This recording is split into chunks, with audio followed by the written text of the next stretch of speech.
The podium order was determined by a random drawing that included all 10 announced GOP candidates. Those candidates not here tonight are represented by an empty podium. Each candidate will have 1 minute to answer all questions until we get a little short on time later, and then we'll use moderator's prerogative to advance the conversation. Before we get to the first question tonight from our radio contest winner at blackamericaweb.com, let me throw this out to each of you candidates who are here tonight, starting with you, Governor Mike Huckabee. Please tell me and this audience, in your own words, why you chose to be here tonight and what you say to those who chose not to be here tonight. Well, Tavis, I want to be President of the United States, not just President of the Republican Party. Frankly, I'm embarrassed. I'm embarrassed for our party, and I'm embarrassed for those who did not come, because there's long been a divide in this country, and it doesn't get better when we don't show up. Quite frankly, for a lot of people, there's a perception that black Americans don't vote for Republicans. I proved that wrong in Arkansas, with 48% of African Americans voting for me. But I want to make sure that the people of this country recognize that we've come a long way, but we have a long way to go. And we don't get there if we don't sit down and work through issues that are still very deep in this country when it comes to racial divide. I'm honored to be here. I appreciate you having us. I wish all of the candidates had come, but tonight we hopefully will make up their time and make up their ground. Thank you. Congressman Paul?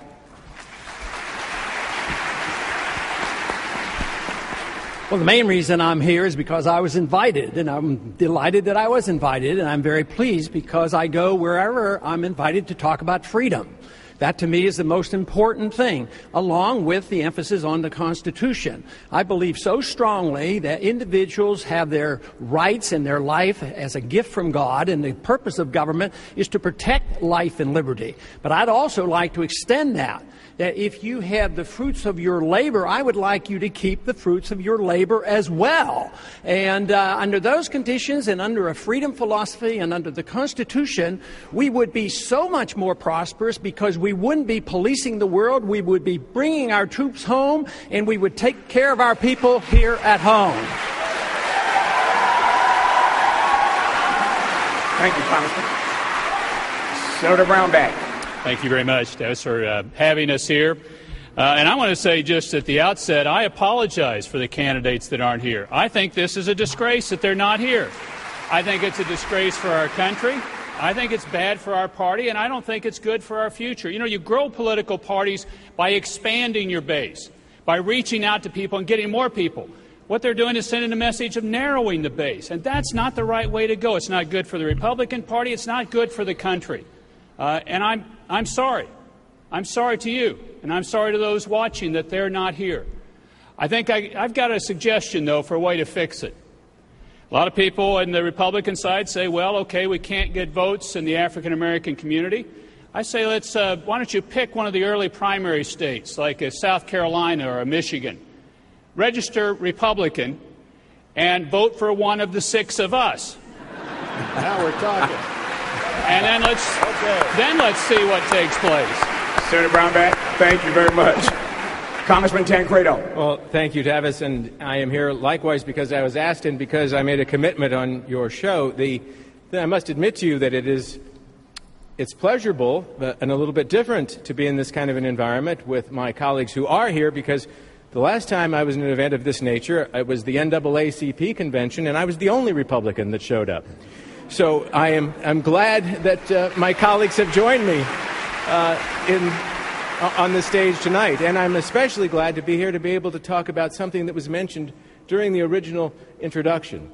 Something you said, I believe, Tavis, when you talked about we're here to talk about the promise of America, and that is what drives me. That's, I think, probably all of my colleagues up here. That is exactly why we can get up, do the next event, go get on the plane, do the next event. It is because the promise of America is something that we all have to actually share in, and we have to explain to everybody that's listening to us how we would fulfill that. What would we do for that promise of America to every single person in this room and for every person listening on the radio and television tonight? Thank you, sir. Certainly that's why I am here to do so. Thank you. Congressman Hunter.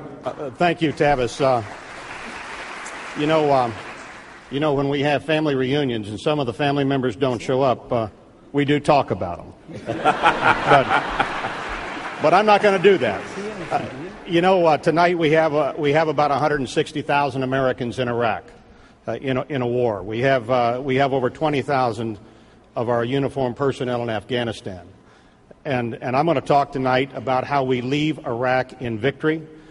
We have a border, and we've got a big piece of this border obviously shown right behind us here.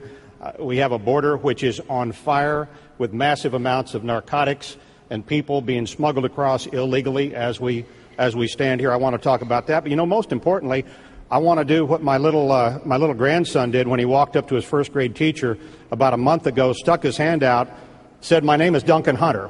We called him D3. And he said, "My grandpa's going to be president." And then this little 6-year-old looked his teacher right in the eye and he said, "Now, can I count on your vote? I'm coming here for your vote." Congressman, thank you. Ambassador Keys. Now, I wouldn't want to seem to be the fellow who's going to speak up in defense of our absent colleagues here, but I think it is a little unfair to assume that they didn't show up tonight because they were sending a message of some negative kind to the black community, for the very obvious reason that they didn't show up at the values voters debate either, which, of course, sent a very negative message to the people who are interested in the issues that were discussed there. Do you know what these two debates do have in common, though? The values voter debate was the first debate I was included in. And this is the second debate I'm included in. I've been barred from the debate in Michigan for reasons best known to the party there. And what do you want to make a bet? The other guys will show up there. Now that suggests that they may or may not be afraid of all black people, but there seems to be at least one black person they're afraid of. And I think the reason that they have this fear is pretty evident. They don't believe that it's possible to address a significant portion of the black community on the basis of solid Republican principles, and I do. Mr. Ambassador, thank you very much for being here.